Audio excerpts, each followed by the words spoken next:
은혜 받읍시다. 오늘 하나님 말씀은 성령의 부음을 받자. 성령의 기름 부음, 성령의 충만함입니다. 9월 한 달 동안의 부흥을 위한 우리의 결단인데요. 그래서 일어나서 귀한 사명들을 감당할 수 있는 마음의 결단을 우리가 하셔야 되고, 그 마음의 결단이 인위적인 내 생각의 마음의 결단도 중요하지만 더 중요한 것은 하나님께서 만지심이 있어야 됩니다. 하나님의 성령의 역사와 주의 힘의 역사가 있었을 때 진정한 우리의 삶이 부흥의 삶, 열매 맺는 삶, 아름다운 삶으로 인도함을 받게 되는 것입니다. 우리가 교회의 시초 하면은 그 근본 시초가 사도행전 2장을 보고 있습니다. 오순절날 마가의 다락방에서 120문도가 기도할 때 하나님의 성령의 역사가 임하고, 이 성령 받은 사람들에 의해서 초대교회가 이루어지고 오늘날까지 그 놀라운 역사가 이어지고 있습니다. 교회 역사, 그런가 하면은 한 가정에, 오늘 본문의 말씀은 한 가정에 충만한 성령의 역사로 믿음으로 변화받는 사건을 기록한 것이 바로 사도행전 10장입니다. 세상에는 모든 사람들은 모델이 있습니다. 모델, 그것이 기준이 되는 거예요. 그런데 우리는 사람이 모델, 옷을 입고 이런 모델은 될 수가 있습니다만, 저는 저 자신도 이 믿음의 사람들이 모델이 되기는 쉽지 않아요. 손양원 목사님, 조기철 목사님 이렇게 순교하면 모델이 되는데, 이 어떤 믿음의 사람들이 열심히 신앙생활 하다가 중간에 삼천포로 빠져버려요. 주님 나라 가는 그때까지 그 믿음의 모델을 지켜야 되는데 그러지 못한 사람이 셀 수 없이 많이 있습니다. 그래서 우리는 성경에서 우리에게 가르치는 모든 모델이 진정한 우리의 모델일 수가 있습니다. 영원한 흠없는 모델은 우리 예수님이시지만은 여기는 한 가정에서 성령의 역사로 믿음으로 승리하는 이 가정의 모델이, 저는 고넬료 가정이라고 성경 말씀이 하니까 모델로 삼습니다. 그러면은 우리 믿음 생활 해나 여정에서 힘들고 지치고 어려웠을 때 인내하세요, 인내하세요 할 때 누구 어떤 성도님은, 누구 어떤 권사님은, 누구 어떤 장로님은, 누구 어떤 목사님은 진짜 인내해서 좋은 사람이었더라. 여러분, 이것도 온전한 것이라고 할 수 없어요. 인내하면은 성경의 모델 외에는 욥이 나옵니다. 누구요? 욥기 42장 된 욥. 그래서 신약의 야고보가 하나님 말씀을 증거하면서 야고보 5장에서 욥의 인내를 보아라, 그러면서 그의 결말을 보아라. 야고보, 이 말씀을 전하는 야고보 기자도, 야고보서 기자는 욥의 인내하는 사람의 모델을 삼을 때 구약의 욥을 삼았습니다. 또 있어요. 기도에서 응답받은 사람, 기도에서 거기를 많은 사람들이 있지만은 어떤 사람은 기도에서 몇천 번, 몇만 명 기도 응답을 받았다니, 물론 이것도 있지만은 성경에서는요 엘리야 선지자를 말씀을 합니다. 야고보서가 엘리야 선지자 예를 들어요. 엘리야는 우리와 성정이 같은 사람, 똑같은 사람이에요. 밥 먹고 삽니다. 추면 옷 입어야 돼요. 배고프면 밥 먹어야 됩니다. 우리와 성정이 똑같은 사람인데 그가 비가 오지 아니하도록 기도했더니 3년 6개월 동안 비가 안 왔습니다. 그런데 기도했더니 하늘에서 비를 내리고 열매를 맺었더라. 그러니 기도 즉석 응답, 누구에서요? 엘리야 선지자란 말이에요.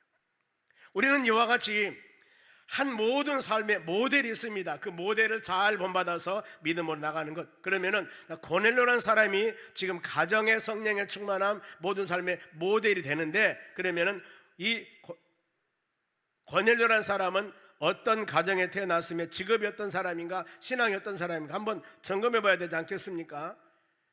사도행전 10장 1절에 봅니다. 이 고넬료라는 사람은 직업이 나옵니다. 어디서 사는가? 가이사라에 고넬료라는 사람이 있으니, 가이사라는 우리 같으면 서해안 지역 지중해입니다. 지중해 지역에 있는 바로 해변가에 있는 도시입니다. 가이사라에 고넬료라는 사람이 있었는데, 이 사람의 직업은 이달리아 부대라 하는 군대의 백부장이더라. 군인 장교였습니다. 장교, 즉 말하면은 일반 병이 아니고 장교였어요. 그런데 이 장교, 군인 장교가 어떤 신앙생활을 했는가? 그 사람은 신앙 10장 2절 한번 보겠습니다. 한 목소리 읽어보게요. 그가 경건하여 온 지방과 더불어 하나님을 경외하며 백성을 많이 구제하고 하나님께 항상 기도하더니 그랬습니다. 제가 이 말씀 묵상할 때 대단한 사람이로구나. 즉 군인 장교로서, 이 장교는 자기보다 백부장이니까 천부장, 더 위에 높은 사람 많이 있습니다. 그러면 같이 세상에 회식할 때 술도 마셔야 될 것이고 수많은 여러 가지 사항들을 윗사람에게 잘 보이기 위해서 수많은 여러 가지 행동을 할 텐데, 이 사람 신앙 보세요. 경건하다는 거예요. 경건이라는 단어는 하나님 앞에 올바른 사람, 주님 뜻에 거역하지 않는 사람, 말씀에 순종하는 사람, 이걸 경건한 사람이라고 할 수 있습니다. 그런데 이것만 아니에요. 온 집안으로, 자기 한 사람만 믿음 생활 잘하는 게 아니고 온 집안으로 더불어 하나님을 경외하며 그랬습니다. 구약의 전체적인 신앙의 핵심은 하나님을 경외하는 사상입니다. 즉 하나님이 너무나 무서워서, 이런 의미보다도 하나님의 능력, 하나님의 권세, 하나님의 행하심이 너무나 광대한 겁니다. 너무나 광대해요. 너무나 그야말로 우리 인간의 지와 지식으로서는 도저히 상상을 할 수 없습니다. 이런 일을 행하시는 하나님을 우리가 마음으로 생각했을 때 우리 마음에 나오는 그 마음이 경외하다는 겁니다. 두렵고 떨리는 마음으로 섬기는 것을 말해요. 온 집안이 그랬다는 거예요. 그리고 백성을 구제하는데 어떻게 구제했어요? 많이 구제하고 그랬습니다. 대충 있는 거 호주머니 바로 이 벌레 가서 얼마 드는 것이 아니라 많이 정성을 다하여. 근데 이것뿐만 아니에요. 하나님과 함께 기도하더니. 어디 보세요. 신앙 하나 부족함이 하나 없습니다. 보면은요, 우리가 이런 신앙, 그래서 고넬료가 우리 모든 가정의 모델이 고넬료 같은 가정의 모델로 삼으면 아무 부족함이 없다 그럽니다. 경건한 신앙생활, 하나님을 경외하고 많이 구제하고 기도생활, 하나님과 영적 교제인 기도생활도 전혀 소홀하지 않았습니다. 특히 구제하는데 많이 구제했다고 합니다. 누가복음 6장 38절입니다. 예수님께서 말씀하십니다. 주라, 그리하면은 너희에게 줄 것이니 곧 후히되어, 내가 어떤 사람을 주면은 후히되어 엄청나게 많이 주는데 누르고 흔들어서 넘치도록 하여 너희에게 안겨줄 것이다. 그냥 우리에게 하나님의 축복을 주면은 이상한 것들에 뺏어갈 수도 있는데 아니에요. 누구도 빼져가지 못하도록 내가 너희에게 안겨줄 것이다. 완전히 너희에게 줄 것이다. 그리고 너희가 헤아리는 그 헤아리다, 그 말은 분량만큼 대질하다, 측량하다 뜻이 있습니다. 그래서 너희가 준 만큼, 너희가 다른 사람을 도와준 만큼 그 분량만큼 헤아림으로, 너희도 헤아림으로 도로 받을 것이다. 내가 너희에게 그렇게 줄 것이다 그랬습니다.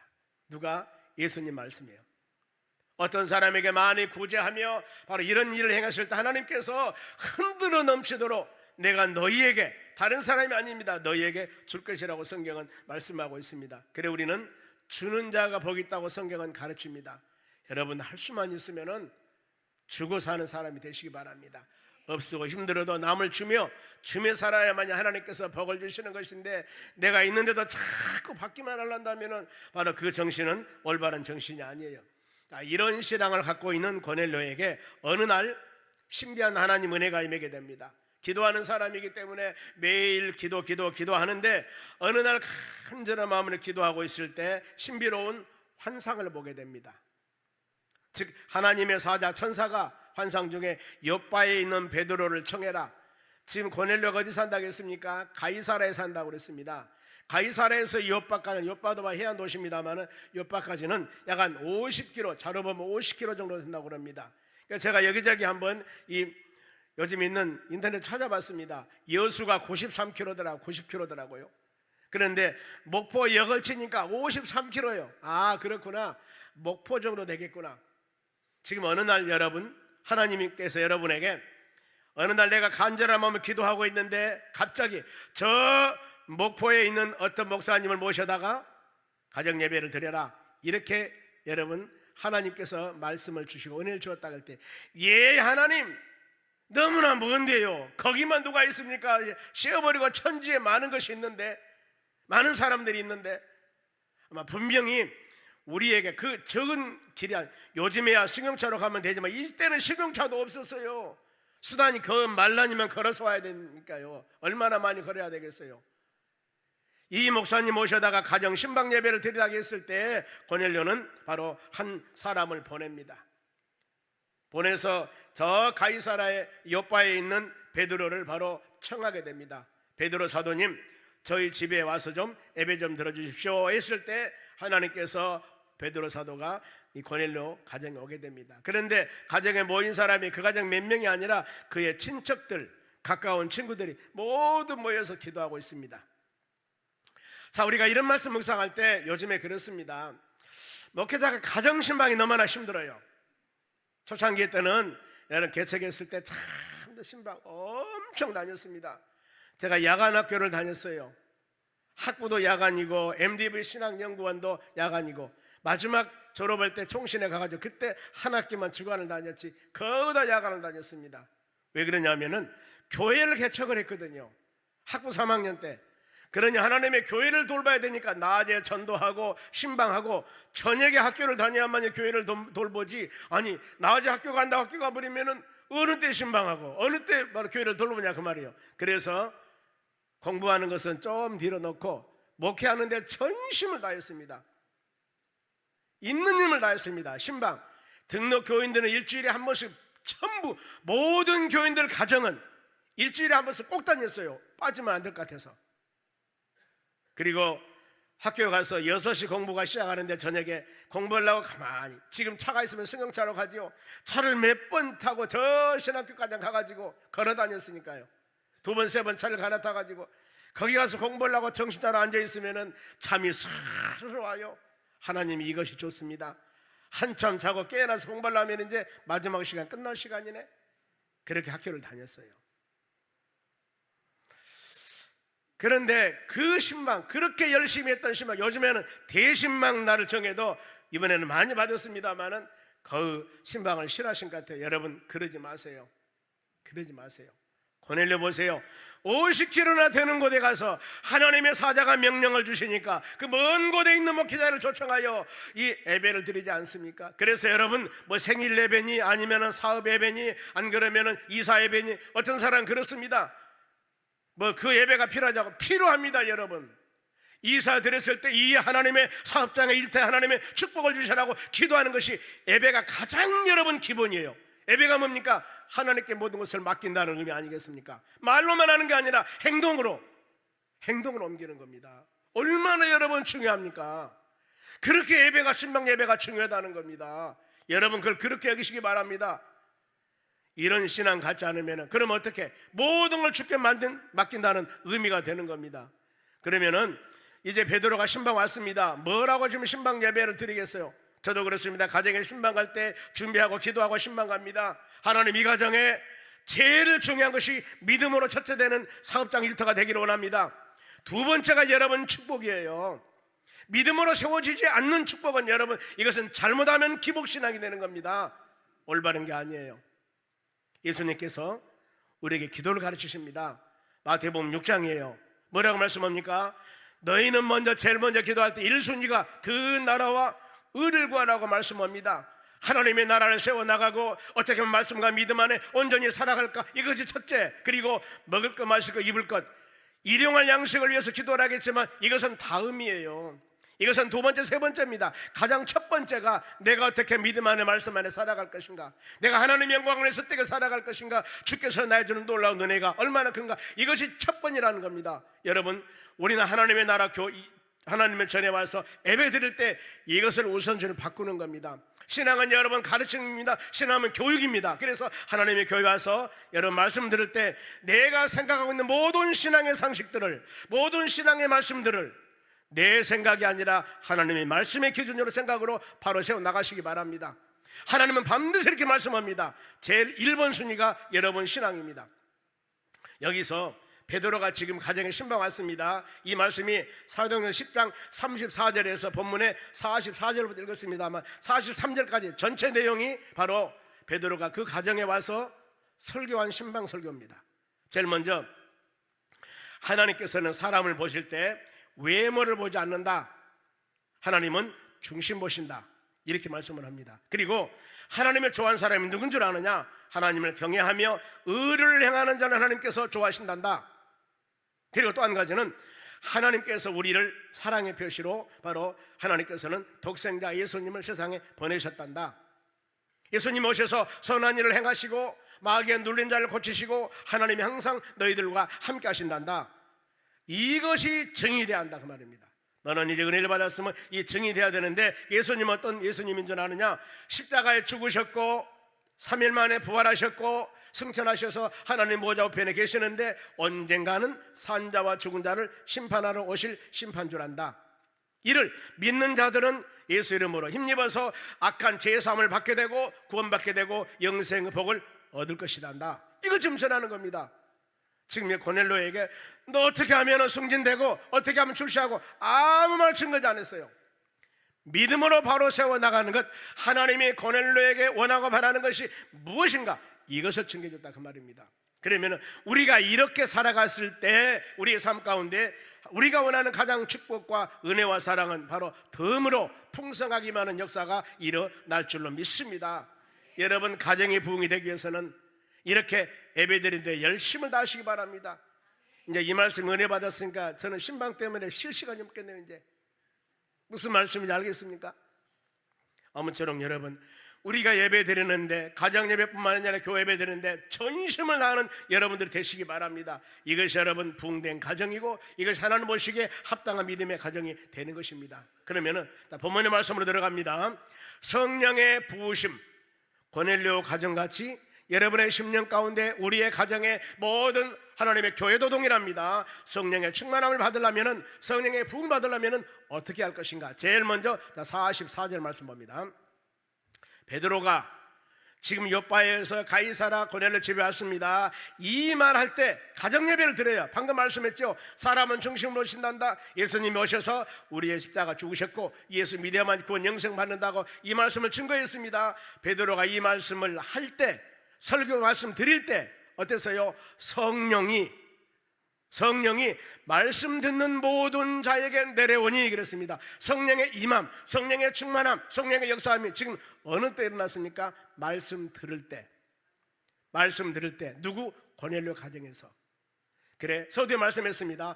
오늘날 하나님의 교회, 성령 소망교회도 마찬가지고 모든 지상의 교회들입니다. 거기에 하나님의 성령의 역사가 충만하기 위해서는 기도하셔야 됩니다. 왜요? 기도할 때 오순절날 마가의 다락방의 역사가 임해서 모인 모든 사람들이 성령의 충만함을 받았다는 겁니다. 우리는 여러분, 누가 어떻게 해서 무슨 은혜를 받았다도 중요하지만 더 중요한 것, 성경 말씀에 근거해서 하나님이 어떻게 역사하셨는가를 이 예배 시간을 통하여 우리는 가르침을 받는 겁니다. 내 신앙의 올바른 길로 가르침을 받는 거예요. 그리고 내 생각, 내 의지가 잘못되어 있다면 또 고쳐야 됩니다. 또 고쳐야 돼요. 그래야만 우리가 온전한 사람이 될 수가 있습니다. 이 말할 때 성령이 말씀 듣는 모든 사람에게 내려오니 그랬으면 특정한 사람이 아니에요. 여기 하나님께서 지금 저도 그럽니다. 예배 드릴 때마다 1부 예배 드리고 2부 예배 드리고 3부 예배 드립니다. 지금 3번째 드리는데 이 예배 드릴 때 하나님 모든 예배 시간에 말씀을 통하여 하나님의 성령이 충만하기를 원합니다. 성령이 충만하면은, 충만이라는 단어는 가득 채우다는 단어예요. 머리에서 발끝까지 하나님의 성령으로 충만하면은 우리의 염려, 근심이나 사단마귀 역사들이나 어떤 것이라도 여러분 다 물러가게 되어 있습니다. 성령 충만은 말씀 충만이요, 성령 충만은 예수님 충만입니다. 예수님 충만, 말씀 충만해 보세요. 어떤 것들이 우리를 엄습합니까? 엄습할 수가 없는 거예요. 이 은혜 여러분 사모하셔야 됩니다. 그래서 예배 드릴 때 여러분 말씀 받을 때 마음 문을 열으셔야 돼요. 하나님 말씀을 아멘으로 받으셔야 됩니다. 하나님의 말씀을 주의 음성으로 드려야 됩니다. 한마디 한마디 모든 말씀들이 하나님의 음성으로 들어야 됩니다. 그리고 하나님의 말씀을 내 생각대로 판단하지 마시기 바랍니다. 신앙은 여러분 이해가 되지 않는 것이라고 말씀을 드렸습니다. 신앙은 믿음입니다. 여기서 지금 오래 믿음생활 한 사람들은 대충 마음으로 믿음으로 받아들이는데 이제 이런 신앙이 되지 않는 사람 안 믿어져요. 아니 세상에 죽은 지 4일 된 나사로가 살아났다가네, 예수님 물 위에 걸으셨다가네, 말 못한 사람 말하게 됐다네, 보지 못한 사람 보게 했고 걷지 못한 사람 걷게 하고, 이런 기사와 이야기가 엄청나게 많이 나옵니다. 어찌 이렇게 될 수가 있냐 그 말이에요. 어찌. 우리는 내 생각으로는 도저히 맞지 않지만은 하나님의 믿음으로 이것을 받아들이기 바랍니다. 더 나아가서 예수님은 하나님이셔요. 하나님은 말씀으로 천지를 창조하신 분인데 이걸 할 수 없습니까? 그걸 알아야 돼요. 예수님은 인간음을 가지고 세상에 오신 분이지만은 완전한 사람이요 완전하신 하나님이셔. 그래서 신인 양성 갖고 계신 분이 오로지 예수님 한 분뿐입니다. 이것을 마음에 새기면서 신약을 읽어보면 아멘 하면 다 모든 것이 받아들여요. 근데 예수님을 사람으로만 생각을 하니까 안 되는 거예요. 그래서 우리는 말씀을 통해서 아멘 하면서 배우고 깨달아야 됩니다. 성경 말씀은 여러분 사람의 뜻으로 기록된 것이 아니고 성령에 감동한 사람들에 의해서 기록된 것입니다. 성도가 마음문이 열릴 때 성령 은혜가 임할 때 여러분의 심령 바로 하나님께서 만지시고 감동을 주실 줄로 믿습니다. 이때 회개 역사가 임하게 됩니다. 아무나 회개 은혜 주는 것은 아닙니다. 이런 것이 마음에 있을 때 진정한 내가 회개 역사가 임하게 되는 겁니다. 보세요. 호세아서 10장 12절 중반절 봅니다. 너희 묵은 땅을 기경해라. 묵은 땅이라고 했습니다. 여러분 묵은 땅. 내 심령에 지금 묵은 땅은 강팍한 마음, 뭔가 모르게 바로 하나님과 온전한 관계가 되지 못하고 우리 마음이 뭐 안 좋아해 보면은요 강팍한 마음, 이렇게 묵은 땅, 죄된 것, 마음이 강팍해서 어떤 누가 무슨 말을 해도 그 사람이 변할 수가 없어. 그 사람이 알아듣지를 않아. 아직 자기 오직 고집대로만 살아가는 겁니다. 강팍한 마음, 너희 묵은 땅을 기경 갈아엎으라 그 말입니다. 노타리 쳐버리라 그 말이에요. 그러면서 여호와를 찾을 때니 지금 마침내 여호와께서 오사 공의를 빛처럼 너희에게 내려주리라. 어떤 말씀입니까? 하나님을 간절히 찾아라, 마음을 열어라. 이랬을 때 하나님께서는 그 심령에 주의 은혜와 하나님의 사랑과 주의 축복을 물붓듯이 공의를 빛처럼 내려주신다고 말씀을 하고 있습니다. 여러분 우리 마음이 그런 마음이 되도록 간절한 마음으로 기도하셔야 됩니다. 기도하셔야 됩니다. 하나님께서는 우리가 눈물을 내며 기도하며 간구하는데 왜 여러분의 기도를 들어주지 않겠습니까? 예수님 마태복음 7장 7절에 구하라 그러면 주신다, 두드려라 그러면 열릴 것이다, 찾게 될 것이다. 구하는 이에게 줄 것이고 두드리는 이에게 바로 이 열리게 될 것이고 찾은 이에게 내가 줄 것이라고 하나님이 약속하셨는데 여러분 성경은 언약입니다. 약속이에요. 누구? 하나님과 우리 사이의 약속, 언약. 하나님의 언약은 신실하십니다. 1.1억도 변함이 없이 다 이루어진다 말씀하셨습니다. 그런데 하나님 내가 기도하며 간구하는데 아버지 왜 이 기도를 들어주지 않습니까? 그러잖아요. 왜 들어주지 않습니까? 여러분 이해하려면 들어볼까요? 어느 날 엄마 아빠가 가정의 부잣집입니다. 냉장고에는 과일뿐만 아니라 먹을 것이 엄청나게 많아요. 그런데 어린 자녀가 밖에서 놀다가 달려옵니다. 엄마 나 과일 주세요. 그래 엄청나게 많이 있으니까 먹을 거 주세요. 과자 주세요. 엄청나게 많이 있습니다. 그런데 그릇을 쟁반을 가지고 왔는데 얼마 전에 이 쟁반에다가 이 그릇에다가 내가 농약을 했던가 아니면 요즘 쥐가 없습니다만 약을 했던가 아니면 쓰레기를 버렸던가 더러운 것이 바로 그 그릇을 가지고 와서 달라고 하는 겁니다. 여러분 자녀들이 와서 지금 냉장고에 가득 차 있는 것인데 이 가장 불순물이 가득 찬 그릇을 가지고 와서 먹을 거 달라고 하면 주겠어요 안 주겠어요? 안 주지요. 농약 그릇에다 먹을 거 주면 자식 죽어요. 내 자식 아무리 사랑하지만 울면서 떼쓰면서 발버둥을 쳐도 안 주는 겁니다. 뭐라고 합니까? 그 그릇 씻어야 된다. 다른 그릇 가져와라 그 말입니다. 마음의 기경이 그거예요. 묵은 땅, 내 심령의 죄악으로 더럽고 내 심령에 올바르지 못한 것이 있다면 예수 보혈 예수 십자가로 정결하게 여러분이 죄 씻음을 받아야 되는 겁니다. 정결한 마음을 만들어야 되는 거예요. 이런 것에 넘치도록 하나님께서 허락을 주실 줄로 믿습니다. 하나님은 절대 잘못이 없습니다. 모든 것은 우리가 하나님 말씀과 믿음 안에 온전하지 못하면서 오는 일들입니다. 하나님 나를 사랑하지 않는가 봐? 아니에요. 저도 뭐라 하겠습니까? 중심 보신 하나님이라고 그랬습니다. 외모 안 본다니까요. 이런 하나님 믿고 사는 우리 말씀을 들으면 여러분 믿음을 성장시키게 하는 원동력이 하나님의 말씀 들은 것입니다. 믿음을 성장시키는 씨앗이 여러분 바로 하나님의 말씀입니다. 그래서 이 하나님의 성경 말씀이 성장하려면 믿음이 성장하려면 보세요. 로마서 10장 17절 하나님 말씀 봅니다. 그러므로 믿음, 여러분 믿음이에요. 믿음은 들음에서 나며 무엇을 들어야 돼요? 하나님 말씀. 세상 지식이나 세상 철학이나 윤리나 도덕적이나 아무리 많은 것을 여러분들이 들어도, 유튜브에서 아주 유명한 것을 많이 보아도 이걸 가지고는 신앙이 성장이 안 돼요. 신앙 성장은 뭐랬습니까? 들음이라고 했어요. 무엇을 들어야 돼요? 들음은 그리스도의 말씀. 들음은 뭐예요? 그리스도 말씀. 말씀으로 성장되는, 이 성경 66권이 하나님의 말씀, 이 말씀을 들어야만이 우리 신앙이 쑥쑥 성장된다고 성경에 기록하고 있습니다. 다른 곳에서 여러분 말씀 들으려고, 우리 말씀 들어야 돼. 다른 곳에서 여러분 신앙 성장 찾으려고 하지 마시기 바랍니다. 하나님 말씀 들으셔야 돼요. 하나님 말씀을 들으려면 여러분 예배 참석을 잘 하셔야 되는 겁니다. 요즘에는 수많은 여러 가지 바로 수단들이 있습니다만은 경건한 마음으로 주의 말씀을 들어야 됩니다. 그랬을 때 우리의 신앙이 쑥쑥 성장되는 역사가 일어날 줄로 믿습니다. 여러분들이 1년이 52주입니다. 그런데 주일날 오셔서, 예배 드릴 때마다 주일날 오셔서 내 자신이 하나님 보시기에 합당하지 못한 일이 있는데, 가장 작은 것, 올바르지 못한 습관이나 하나님 보시기에 합당하지 못한 일들이나, 이거 한 가지씩만 여러분들이 노트에 적든가 적어서 그것만 하나하나 제거해 보세요. 한 가지 있어요. 1년이 52주입니다. 52가지가 제거될 겁니다. 10년 예수 믿었습니까? 520가지입니다. 20년 예수 믿었습니까? 1040가지요. 내 10년 가운데 하나님 보시기에 합당하지 못한 일을 20년 예수 믿는 사람은 1040가지니까 거가 완전하게 됐을 겁니다. 거가 하나님 말씀을 주의 음성으로 듣고 주일마다 내 자신의 잘못된 것을 하나하나 빼서 없애버린다면 우리는 1년, 10년, 20년 신앙생활하는 사람은 어딜 가나 완전한 믿음의 사람으로, 어딜 가나 하나님 인정받는 사람으로 세워졌을 겁니다. 그런데 어때요? 우리는 주의 말씀 오랫동안 신앙생활을 해오면서 말씀을 많이 들었지만은 내 말씀을 들으면서 그릇되고 제되고 하나님 보시기에 합당하지 못한 것을 하나하나 제거시켜야 되는데 그대로 가지고 계신 거예요. 이제부터 한번 여러분 숙제를 내봅니다.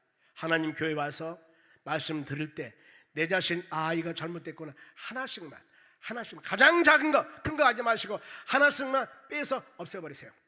그러면 여러분 어느 때가 나도 모르게 우리가 언제나 믿음의 사람으로 성장되어가는 역사가 일어날 줄로 믿습니다. 그러면서 예수 믿으면서 우리 삶 가운데 올바르지 못한 죄악도 다 해결받고, 내가 인간관계나 하나님 관계나 뭔가 모르게 잘못된 죄를 졌다면 이것을 어떻게 없애야 될 것인가, 그 말 나오기만 하면, 그 환경 만나기만 하면 내가 너무나 많이 마음이 아파요. 내가 그때 이렇게 잘못했어. 예수를 알지 못한 사람은 과거에 내가 잘못했던 모든 이걸 가지고 마음에 화병 들어 있습니다. 내가 그때 그 사람에게 진짜 잘못했지, 왜 그랬을까? 근데 그 사람 용서를 빌려고 하니까 주가 없어. 그런데 어느 날 교회 와서 하나님의 말씀을 듣다 보니까 이게 생각났을 때, 여러분 예수 피가, 요한일서 1장 7절 한번 봅니다. 예수 피라는 것은 생명을 상징하는데, 예수 그리스도 죽으심, 예수님의 십자가 피 흘려 죽으심을 통해서 우리가 모든 죄에서 깨끗하게 되었느니라 그랬습니다. 그래 우리는 모든 죄를 사할 때도 예수님 이름으로 기도합니다. 그러지 않습니까? 마음이 믿어 의에 이르고 입술로 신하여 구원받으니라, 이렇게 성경 말씀하지 않습니까? 우리는 하나님 말씀을 듣는 이 시간은 어마어마한 여러분 축복받은 시간입니다. 하나님 말씀을 들으면서 내 자신이 주님 전에 합당하지 못한 것들이나 인간관계에 그릇된 것 있다면 하나하나 핀셋으로 꼬집어서 이거 하나하나 예수 보혈로, 예수 이름으로 자복하고 회개함을 통하여서 정결하게 씻음을 받고 정결한 모습으로, 의로운 모습으로 하나님과 기도하며 찬양하는 믿음의 심령들이 되는 여러분 되시기를 바랍니다. 성경은 가르칩니다. 기도하는 자들에게 질병도 치워주신다고 약속하셨어요.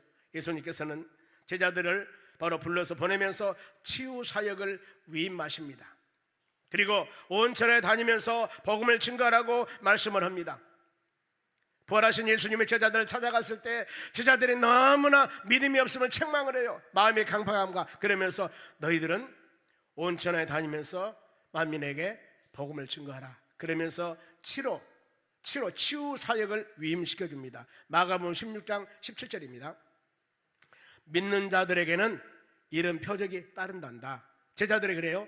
믿는 자들에게는 이런 표적에 따라서 표적을 보여줍니다. 그들이 내 이름으로, 예수님 이름으로 귀신을 쫓아내며 새 방언을 말하며 그랬습니다. 믿는 자들에게는 이런 표적이 나타난단다.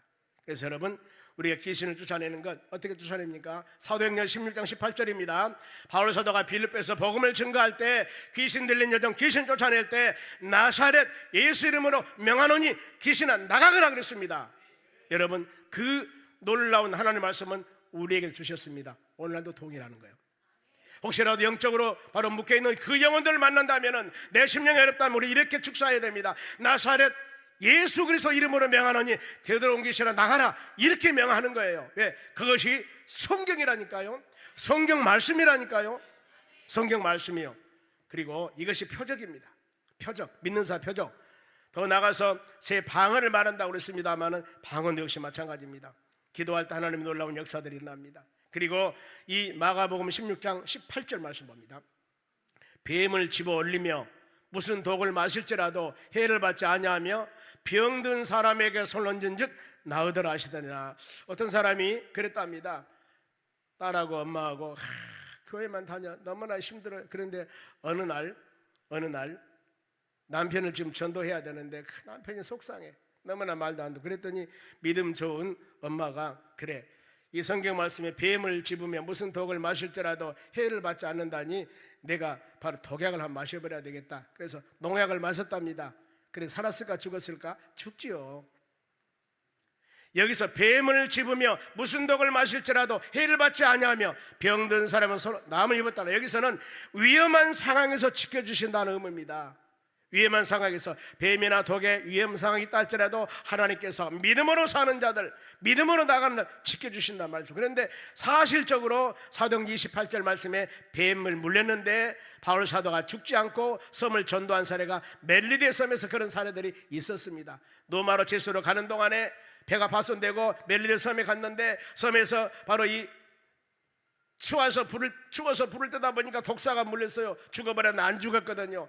이것을 본 바로 이 멜리데 섬의 버블리오 추장을 전도하게 되고 아버지 이질병을 고치게 되고 안수기에 대해 치유하는 역사들, 하나님의 살아계심을 만방에 나타내는 은혜를 보인 광경들이 있습니다. 여러분, 우리는 끝까지 주의 말씀 꼭 붙잡고 믿음으로 승리해 나가시기 바랍니다. 그러면은 이 성령의 부음을 받는 범위와 대상입니다. 누구에게, 어떤 사람에게 성령의 부음을 주실 것인가? 45절 봅니다. 베드로와 함께 온 할례 받는 신자들. 할례를 받았다는 것은 유대인들입니다. 유대인들은 나면은 8일 되면은 할례를 받습니다. 베드로와 할례 받은 사람들이, 신자들이 이방인들에게 성령을 부어 주심으로 말미암아 놀라니라. 아니, 베드로가 와서 그 지금 고넬료 가정에 예배를 드렸는데 거기에 하나님의 성령 역사가 임합니다. 깜짝 놀리죠. 아니, 이것은 우리만의 전용물인 줄 알았는데 세상 이방 사람들에게 하나님의 은혜가 임하게 되는 겁니다. 여기서 깨달을 것, 하나님의 사랑의 크기는 무한하다. 무한하다. 선택받는 유대인뿐만 아니라 모든 이방인들에도 주 예수를 부르고 예수 이름으로 기도하는 모든 심령들에게 음성을 주시고 응답을 주시고 더 나가서 모든 질병 고통을 치료해 주심 우리는 믿어야 됩니다. 믿어야 돼요. 주 예수를 믿어라. 그러면 너와 내 가정이 구원받을 것이다. 믿음으로 믿는 자들에게는 놀라운 은혜가 있습니다. 하나님께서는 오늘날 모든 심령들에게 바로 성령의 역사, 성령의 큰 은혜를 내려주셔서 우리가 믿음으로 살 수 있는 권능을 주셨습니다. 요한복음 14장 26절 보겠습니다. 자, 성령이란 어떤 사역들 하시는가? 보혜사는 보호하시고 은혜 주시고 가르치시고 이런 바로 단어입니다만, 이 보호사, 돕는 자, 변호자, 위로자라는 뜻이 있습니다.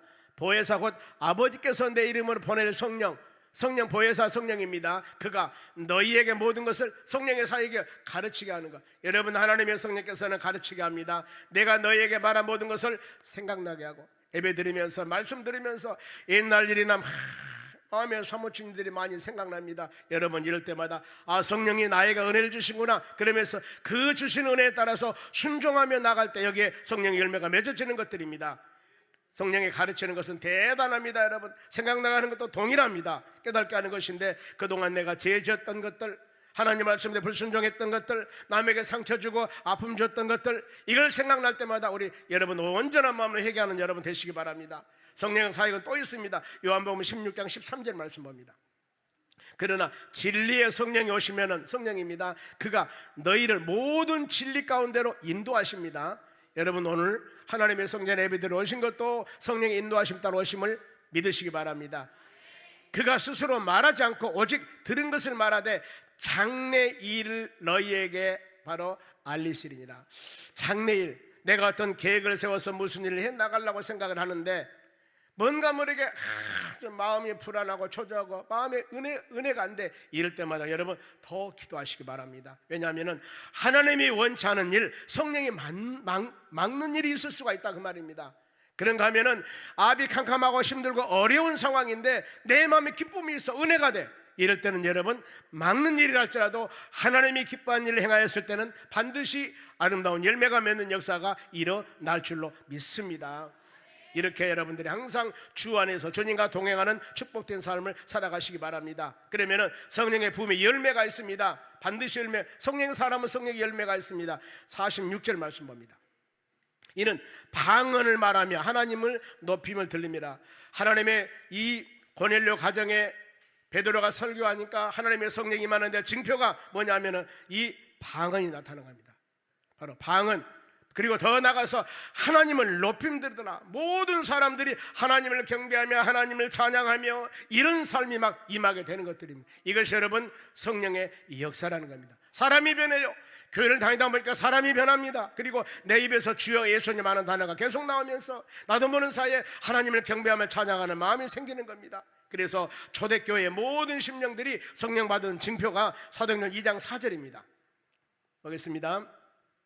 그들이 다 성령의 충만함을 받고 성령이 말하심을 따라 다른 언어로 말하기 시작하는, 이게 방언입니다 여러분. 그런데 그러면 왜 하나님께서 이런 은사를 주었을까? 개인의 신앙의 유익을 위해서, 신앙의 유익을 위해서. 여러분, 방언 은사는 개인의 신앙의 유익을 위해서 주신 하나님의 은사입니다. 정확히 하려면은 방언 은사, 이 고린도 14장 말씀 보면은 방언과 예언에 대해서 나옵니다. 예언이 뭘까요? 예언은 여러분 길흉을 말하는 점치는 것이 아니에요. 예언은 교회의 덕을 세기 위해서 예언 은사를 주었다고 성경에 말씀합니다. 그래서 이 사람이 잘되고 못되고 이 사람이 부자되고 시험에 합격하고 이것 예언기도 받으러 다니지 마시기 바랍니다. 개인의 신앙의 한 사람이 길흉을 말하는 게 예언이 아니에요.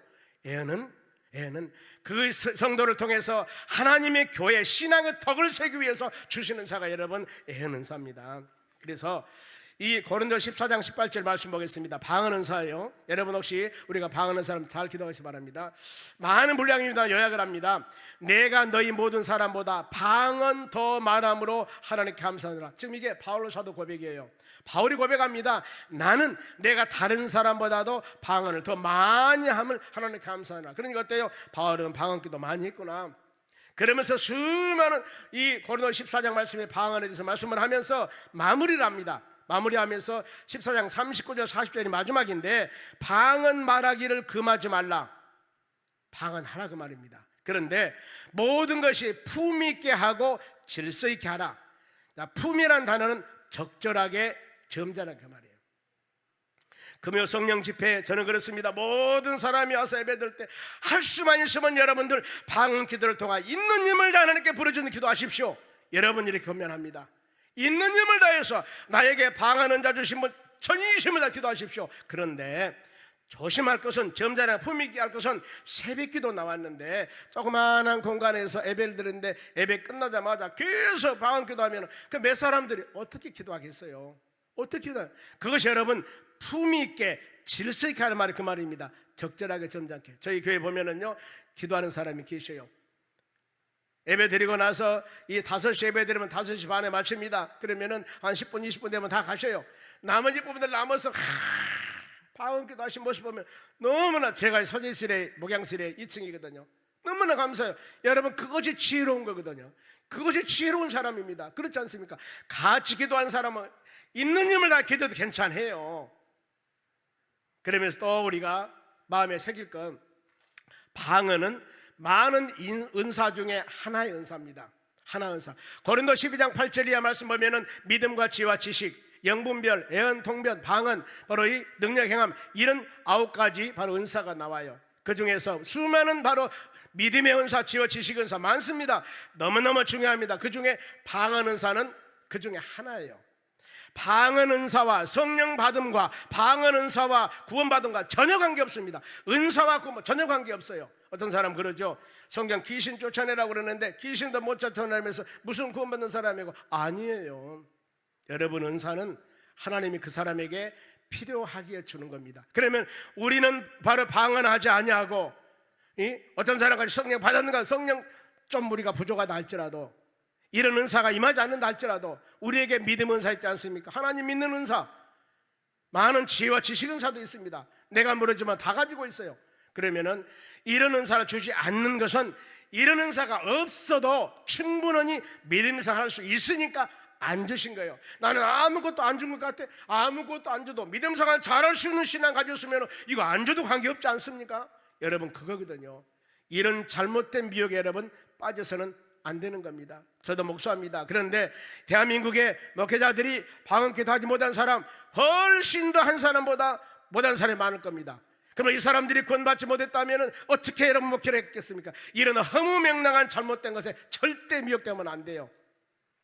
그러면은 이런 성령의 기름 부음 받는 여러분들은 계속적으로 사모할 일이 있습니다. 마지막 절 48절 말씀입니다. 명하 예수 그리스도 이름으로 세례를 베풀라. 세례는 그리스도와의 연합, 그 다음에 제사함, 여러 가지 의미가 있습니다. 이제 예수 그리스도 이름으로 명하여 세례를 베풀라 하니라. 그들이 베드로에게 며칠 더 머물기를 청하니라. 사모했다는 겁니다. 50km나 되는 그 먼 곳에 와서 가정 예배 한 번 들고 가면은 서운하잖아요. 그랬더니 그냥 예배만 들고 가는 것이 아니라 성령의 역사가 막 임하게 되니까 며칠만 더 있다 가면 안 되겠습니까? 진정으로, 진심으로. 이건 말로만 하는 게 아니에요. 시어머니 시아버지가 와가지고 더운데 한밤 자고 가면 가실 줄 알았는데 안 가. 자, 어머니 아버지 하루만 더 자고 가세요. 그 말은 뭔 말입니까? 빨리 갔으면 좋겠네요. 이런 분은 한 분도 우리 교회 안 계실 줄 믿는데 그런 마음이 아니라 진실로 시어머니 시아버지가 낮에 저녁에 우리 손자 손녀를 위해서 막 무엇을 사주고 막 며느리 무엇을 사주고 막 집에 막 사가지고 오니까 한밤 더 있다 가세요. 여러분, 그래서 호주머니가 좀 있어야 돼요. 말씀 마치고 답니다. 사모함이 있어야 된다는 거. 여러분, 개인 한 사람의 성령 충만함으로 엄청난 영향력을 발휘합니다. 한 가정의 성령 충만함을 통하여서 지역이 변화가 됩니다. 저는 그럽니다. 하나님, 모든 예배 시간마다 하나님의 성령이 기름 붓듯이 충만하게 폭포수와 같이 임하여서 하나님의 성도들이 어떤 모습을 가지고 하나님이 오셨을 때 하더라도 이 말씀 듣고 다 해결받고 시원히 해결받고 믿음으로 기쁜 마음으로 돌아갔으면 좋겠습니다. 왜? 하나님의 성령이 충만하면 이 모든 일들이 여러분의 심령 가운데 임할 줄로 믿습니다. 때문에 예배 시간마다 간절히 사모하세요. 아버지, 머리에서 발끝까지 성령의 충만함으로 역사해 주시라고 간절히 사모할 때 모든 심령들 마음 가운데 이런 역사가 임할 줄로 믿습니다. 그래서 오늘 우리가 찬양을 드릴 거예요. 찬양은 3부 예배는 제가 복음성가를 가끔 드립니다만 복음성을 같이 하나님께 드릴 겁니다. 찬양 드릴 때 박수 치면서 성령의 불길, 자막을 띄워주세요. 박수 치면서 힘차게 한번 불러보게요.